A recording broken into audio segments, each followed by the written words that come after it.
Oke, baik. Untuk selanjutnya kita akan melakukan praktikum untuk lab use a port scanner to detect open ports. Artinya kita akan menggunakan port scanner, sebuah tool untuk kita bisa mendeteksi port yang terbuka. Oke, tujuan kita akan menggunakan Nmap, sebuah tool ya untuk mendeteksi apakah port itu terbuka atau tidak. Kemudian background skenario-nya, jadi network mapper atau bisa disingkat Nmap itu adalah utilitas sumber terbuka untuk penemuan jaringan dan audit keamanan. Nmap ini memindai mesin lokal atau local machine untuk mengidentifikasi potensi kerentanan, termasuk port yang terbuka dan yang tidak terkelola. Administrator menggunakan Nmap untuk memantau host, mengelola jadwal meningkatkan layanan, dan mendeteksi port yang terbuka di lingkungan virtual machine nanti. Lalu apa itu TCP atau UDP ports? Jadi internet menggunakan port untuk komunikasi dengan host IP menggunakan jenis TCP dan UDP. Layanan seperti browser web, klien email, dan layanan transfer file menggunakan port tertentu yang diberi nomor oleh Internet Assigned Number Authority atau IANA, yang dibagi ke dalam 3 kategori. Yang pertama ada well-known ports, itu biasanya 0 sampai 1023. Kemudian registered ports itu nomor 1024 sampai 49.151. Kemudian dynamic atau private ports itu 49.152 sampai 65.535. Jadi sangat banyak ya port yang disediakan. Kemudian berikutnya adalah list di mana port-port yang umum ya. Ada file transfer protocol, secure shell, SSH, telnet, dan lain-lain. Kemudian security of logical ports. Jadi port logis yang umum itu menimbulkan ancaman yang signifikan pada sistem. Dengan lebih dari 75% serangan cyber itu hanya melibatkan beberapa port saja. Penyerang memindai sistem untuk mengidentifikasi port mana yang terbuka dan kemudian untuk ditargetkan sebagai target serangan cyber. Ya, jadi ini adalah list untuk potensi yang berpotensi untuk ditarget untuk serangan cyber ya. Port-port 2021 FTP, 22 SSH, dan lain-lain. Oke, kemudian untuk lab ini kita hanya membutuhkan satu PC dengan CSI Lab VM di VirtualBox. Oke, langsung saja kita langkah yang pertama kita akan launch CSI Lab VM kita dulu. Saya sudah buka VirtualBox. Kemudian ini ya, kita akan start. Dan kita sudah berhasil ya masuk di CSI Lab VM virtual machine kita. Kemudian langkah selanjutnya kita akan buka terminal. Lalu kita ketikkan Nmap ya, run Nmap. Di sini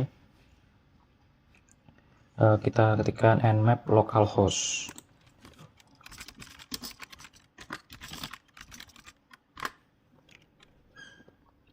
Oke, maka dia akan langsung ya ports yang open FTP, SSH, telnet, dan IPP. Oke, di sini kita akan menjawab pertanyaan lab ini, what TCP ports are open.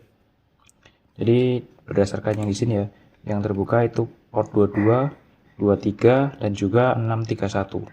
Kemudian ada port 21 juga.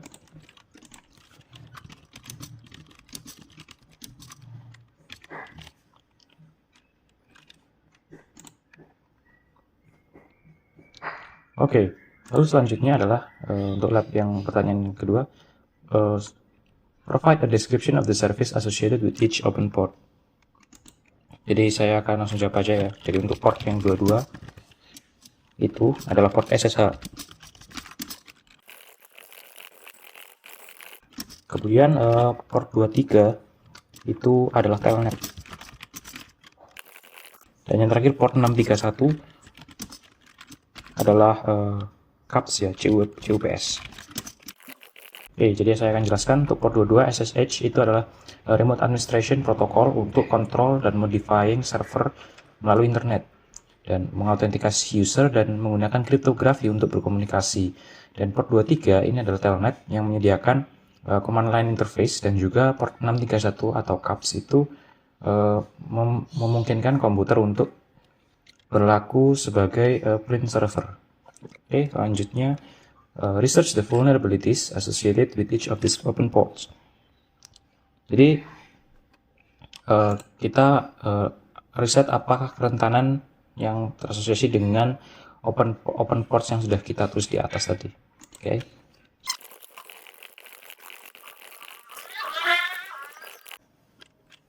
Oke, jadi user yang tidak punya otoritas itu bisa mengakses server dengan membuka port SSH. Jadi menggunakan username dan juga password. Umumnya target itu include port 22 dan juga 23 targetnya, dan menyediakan remote access untuk host IP. Kemudian port 22 itu cenderung lebih aman dan lebih prefer. Kemudian port 23 itu lebih tidak aman dikarenakan plain text data transfer. Dan UDP port 631 itu adalah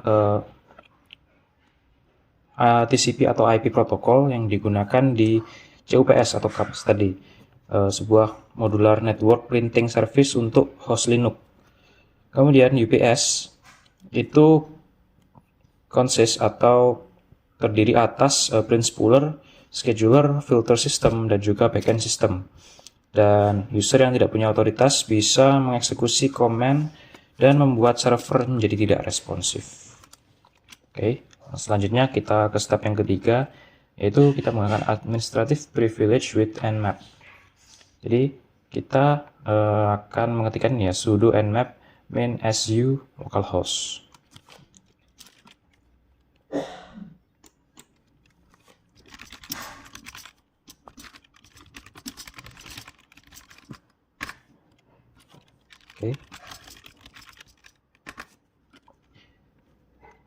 Oke, kita sudah berhasil ya.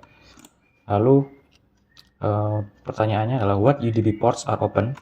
Port UDP mana yang terbuka? Di sini ada NTP, IPP, dan zeroconf atau port 123, 631, dan 5353. Jadi jawabannya adalah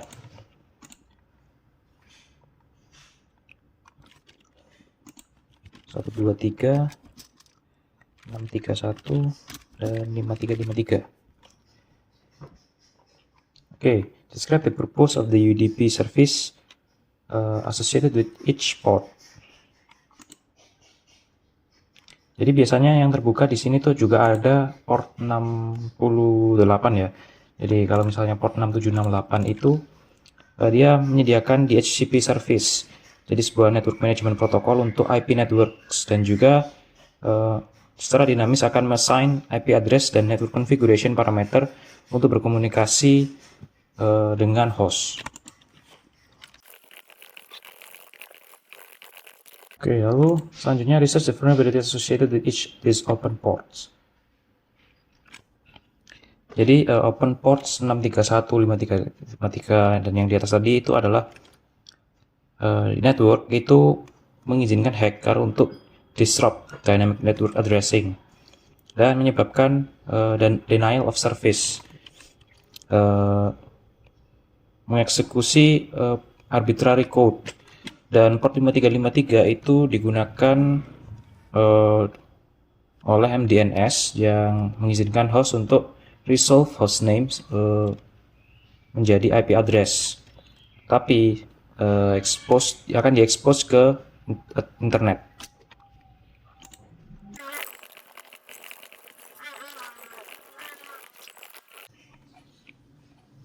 Oke, langkah selanjutnya kita akan mengetikkan ini ya, nmap admin sv localhost. Kita akan buka VM kita, admin sv localhost. Oke.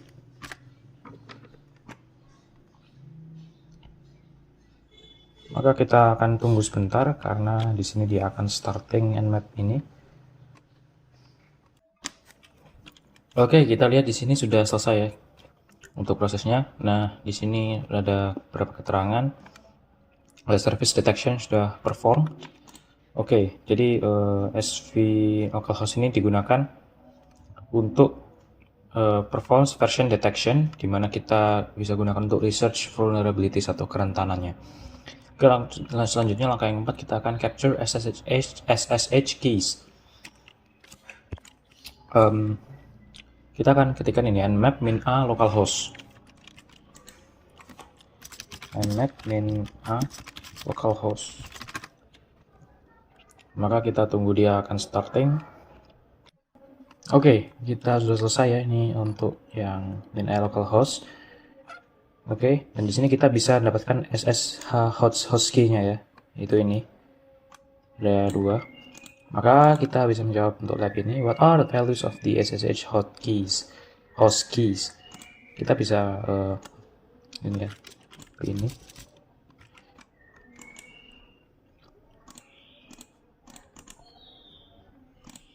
Oke, itu dari untuk SSH host key-nya. Kemudian pertanyaan selanjutnya, how would an attacker use this information? Jadi bagaimana attacker cyber attack itu bisa menggunakan informasi itu untuk menyerang satu targetnya? Oke, ini jawabannya adalah, jadi dengan informasi ini itu bisa digunakan untuk cyber attacker itu untuk mendapatkan unauthorized remote access ke target hostnya. Lalu selanjutnya bagaimana cara kita mencegah cyber attacker untuk mengambil atau mencuri informasi ini? Maka jawabannya adalah, jadi kita bisa mengirimkan keys-nya tadi melalui telepon, teks, atau SMS atau email ya. Dan ini disebut out of band key exchange. Oke, langkah selanjutnya kita akan melihat sebenarnya nmap ini untuk apa sih, menggunakan command atau manual. Command nmap. Oke, sudah ada ini nmap reference guide. Jadi nmap itu adalah network exploration tool and security, atau biasa disebut juga port scanner. Seperti yang sudah kita lakukan tadi, kita sudah scan port ya, mana saja port yang terbuka, lalu untuk scan SSH host key, seperti itu. Oke, kemudian untuk kesimpulannya, jadi port terbuka itu sangat penting untuk konfigurasi untuk fungsi host dalam komputasi dan juga komunikasi, tapi harus dipantau secara teratur untuk mencegah kompromi atau akses tidak sah dan serangan yang didistribusikan. Misalnya port 21 itu merupakan target populer bagi para cyber attacker untuk mengirim dan menerima file. Contohnya seperti transfer, penghapusan, dan modifikasi file yang tidak sah, transfer kode atau muatan berbahaya yang tidak sah, kemudian autentikasi anonim ke sistem file host, kemudian injeksi script berbahaya seperti serangan XSS, kemudian dan itu akan berdampak pada ketersediaan layanan host lainnya. Dan juga target umum yang lainnya itu adalah port 32, yaitu port telnet. Dan port ini menyediakan akses jarak jauh yang sah ke host IP. Jadi port ini memiliki kerentanan karena data yang ditransfer dalam bentuk plain text. Dan penyerang menggunakan port ini untuk melakukan beberapa jenis aktivitas berbahaya, contohnya seperti mendapatkan akses jarak jauh yang tidak sah ke sebuah host, menanam istilahnya backdoor, dan beberapa jenis kode berbahaya lainnya. Kemudian dia juga bisa melihat data dan kredensial yang sensitif, lalu melakukan serangan man in the middle, dan semua itu berdampak pada ketersediaan layanan host lainnya. Dan port yang lain yang rentan itu adalah port 53. Port 53 itu merupakan target populer bagi para penyerang, digunakan untuk DNS dan juga transfer informasi. Port ini itu merupakan rute keluar yang paling umum setelah serangan, dan TCP port 80 mentransfer halaman web antara server web dan peramban host, sehingga memungkinkan aktivitas berbahaya seperti transfer, penghapusan, dan modifikasi data yang tidak sah, transfer kode atau muatan berbahaya, injeksi script berbahaya, dan juga berdampak pada ketersediaan layanan host lain. Oke, mungkin cukup itu saja ya yang mungkin bisa kita lakukan di praktikum lab kali ini, yaitu use a port scanner to detect open ports. Kita sudah mencoba menggunakan nmap command untuk mendeteksi open ports di dalam komputer host kita. Oke, mungkin cukup sekian dari saya. Mohon maaf apabila ada kesalahan. Terima kasih, saya Gusti Gratia.